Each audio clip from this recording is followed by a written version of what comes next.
Hello everybody, Tash here. I hope everyone is having a good day. Welcome to episode 8 of How to Renovate. I think this is a good one. So have you ever heard of the term double the time and double the budget when chatting about home renovations? The expression is a common one in the world of renovations. Unfortunately, it is kind of true. It's not that every project's time and budget needs to be doubled, but it's a phrase that kind of manages expectations, because if you don't plan your renovation and you don't kind of learn about the sequence and therefore have realistic timelines and budgets in mind, then your project probably will take longer and cost more than you thought. So in a home renovation, there's so many elements to bring together and so many factors to consider, and kind of managing all those elements perfectly can be really quite a challenging task, and many of them will likely be out of your control. There are also so many people involved, so many people working on any given project. And I think I've said it before, but sometimes people don't do the thing that they say they will do at the time that they say they will do it. And so you're kind of left sometimes just floating around, waiting for people to do what they need to do so that your project can progress. There's really several reasons why this saying has become kind of an unwritten rule in renovations. We'll go through 8 of them today, but I don't want to worry you too much. Don't want to bring you only gloomy news today, but being aware of these potential challenges can really help you mitigate some of the issues. Just kind of knowing about them can help you deal with them. So if you've been following the series from the start, you might know what I'm going to say next. It's that learning about the renovation sequence and process from the start and planning from the start properly before you begin your renovation project really will lead to a more successful, less stressful renovation experience.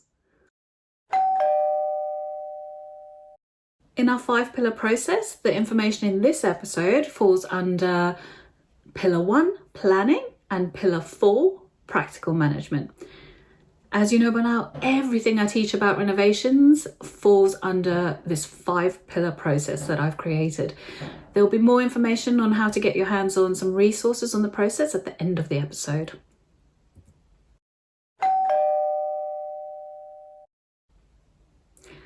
Okay, let's dig in. Let's get started.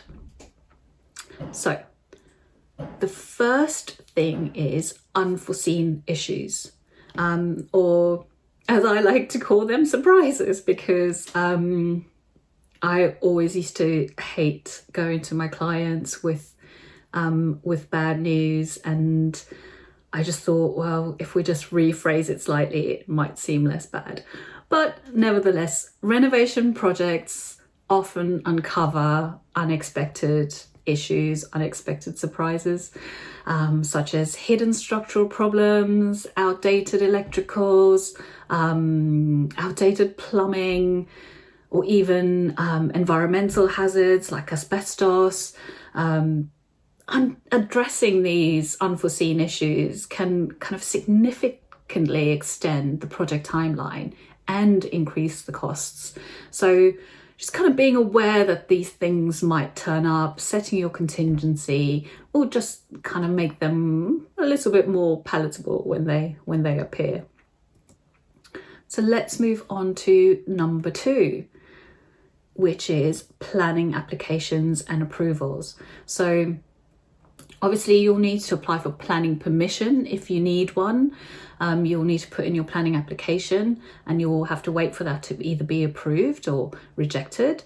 So these can really significantly extend the timing on your project, because you never quite know what state the local authority is in. They might, they have their set targets of when you're meant to get your decision by. This is I'm talking in the UK here. It's generally about 3 months. But sometimes, there can be delays in approval if there's an issue with the design, if you have to go back to the drawing board, or if it looks like your project's about to be rejected and you withdraw it and start again. The process could take quite a while. You're just trying to get started, so you could be impacted on timing right from the start of your project. So kind of knowing about that, doing your research, knowing what's allowed or not allowed in your area, getting your architect to help you out with understanding the rules. If you approach planning with something that's more likely to be approved and follows all the rules, then you can obviously mitigate for this. But it is something where I've seen lots of people have to wait quite a lot longer to get their permission to be able to start their renovation. Let's move on to number 3, which is you. Yes, you. This is an awkward one, because the client can sometimes be the reason for the delays and the cost increases. So again, I'm going to say it again, if you plan and manage your project well from the start, familiarize yourself with the process, the sequence, do as much planning up front as you can, and as many decisions as you possibly can up front, it will make the whole process so much smoother and cheaper as well. Because if you have made lots of your decisions up front, the decisions throughout your process will be a lot easier. And if you know what you want and you've decided that from the start, like we went over in episodes 1, 2 and 3, if you keep going back to your end goal, your decision-making process through the project will be a lot clearer. So homeowners may decide to make changes or additions to the original project scope once the work is underway. And although that might be an improvement, you also need to consider that will affect your costs and that will affect your timeline, especially if there's any rework to be done by your contractor.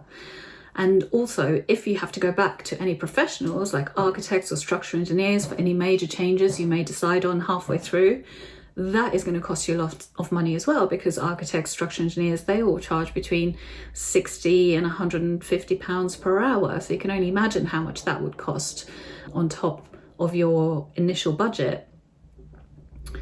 So another thing where you can impact this is your decision-making process. So if you have delays in your decision-making process, or you want to think it over, or you want to talk to your partner for a few days or a week or so, please be aware that will affect your timeline. You'll slow down the project. And I go back again to the start and knowing what you want, familiarizing yourself with the process, learning about the sequence, because then you'll know along the process by when you need to have made a certain decision. And if you have decided on your clear goals and why you're doing the project, you can always refer back to that, and that will really, really help you with the many, many, many decisions that will come up during the renovation process. You will have questions almost daily from your contractor wanting answers on certain things in the project, and you need to be able to give them quick answers for your project to stay on time and on budget. Number 4 is supply chain issues. Oh gosh, so this one, I tell you what, over the past few years, the supply chain here in the UK for many, many products has been affected by various issues. It kind of goes back to the pandemic, it goes back to Brexit here in the UK. There are very long waits for certain things, and if you know what you want early on in the process, one of the biggest tips I can give you is to order early, way before your builder needs it. Because for some items, you can be waiting up to 20 weeks, and that can severely slow down your project. Say, for example, it's your taps. By the time your builder's kind of taken apart the building, put in a bit of structure, he will need the first fixed parts of the taps. So if you've ordered taps or want taps that take 20 weeks to arrive, that is going to severely affect the project, because the builder will need those first fixed items very early on in the building process. So you may then have to have a difficult decision do you wait for those taps that you really wanted, or do you choose something else? And then you're back to the drawing board and you're delaying with a client decision process. So planning up front, deciding what you want on as many things as you can up front, getting the orders in, really will help your project run smoothly. And you don't need to have everything delivered, because sometimes the builder doesn't want everything on site when they start. But if you place your order, pay your deposit, get it in motion, you can always be in touch with those suppliers and say, can you please deliver it a bit later than planned? But it's better to have that situation than to be in a situation where you're waiting for several weeks for items to arrive, and the builder's sitting there waiting for the items without being able to proceed. Number 5 is weather conditions. Obviously this is quite an obvious one, but external factors like weather conditions can impact the building schedules. So especially with, outdoor projects, if it's anything to do with roofing structure being exposed, may lead to work stoppages and further delays. So that's one that's completely out of your control. So weather conditions, it can be a big one, and obviously that depends on where you live as well. Number 6 is contractor scheduling challenges. This can also be quite a big one, because contractors will have multiple projects on the go sometimes. They've got multiple trades to manage, and so sometimes they can find it tricky to schedule in kind of conflicts of labour shortages, unexpected events, people being ill. There's so many reasons why there might be short or long delays because of staffing. So this is quite a big one, which again is quite out of your control, which can be frustrating, but at least if you know about it, makes it a bit easier to accept and to deal with. Number 7 is complexity of the project. So for this one, is if you've decided to do quite a complicated building or renovation, or let's say you're working on a specific building, it might be kind of listed, so you're only allowed to do certain things to it.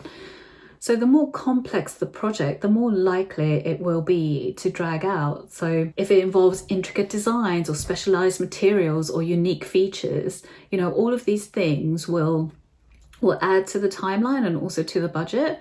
And obviously it's great to be able to do kind of a unique one-off project if that's what you want to do, but it's just good to be aware that those kinds of projects will and do take longer than a more standard renovation. Okay, and getting on to the last one, number 8, communication and coordination issues. I am big on communication in renovation projects. It is one of the most important things, and that is because there are so many people involved. So if you're not communicating regularly and clearly with everyone involved, of course there are going to be issues. Effective communication and coordination amongst all the various professionals and the contractors are really crucial for a smooth project completion. And a breakdown in communication can lead to misunderstandings, mistakes. It can lead to work having to be redone, delays, extra costs on top of your budget. So really, really try and keep the lines of communication open. Find a way to have everyone involved in the project. I know this is not standard procedure, but I actually like to create a WhatsApp group with everyone involved. So that would be, depending on the project, I would put the owners, myself, the architect, the main contractor, everyone will be on the WhatsApp group, and everything to do with the project will be discussed within that WhatsApp group. Any kind of deliveries, any updates, any changes, measurement changes, it's all there for everyone to see. So if you can find a way to keep everyone on the same page at the same time, it's a brilliant way of making sure everyone is updated and all the communication is clear. But also it's really just up to you to kind of make sure that you know what's happening on your project, you know what's needed, you know that if a change gets made, let's say on site one day, that gets communicated to everyone else involved in the project. So, and this is a really, really important one. So make sure that you've got a way of making sure everyone is in the loop. And I think that brings us to the end of this episode. So we're at the end of episode 8 now, and we will see you next week. I hope you have a good rest of the week, and I hope this episode was helpful. Timelines and budgets are two of the most important and stressful things on a renovation project. So I hope this was helpful to you, and I'll catch you in the next one. Bye everybody. For more information on my 5-pillar process for successful renovation, you can go directly to southplacestudio.com/pillars, where you'll find an introduction to the process and what each pillar covers.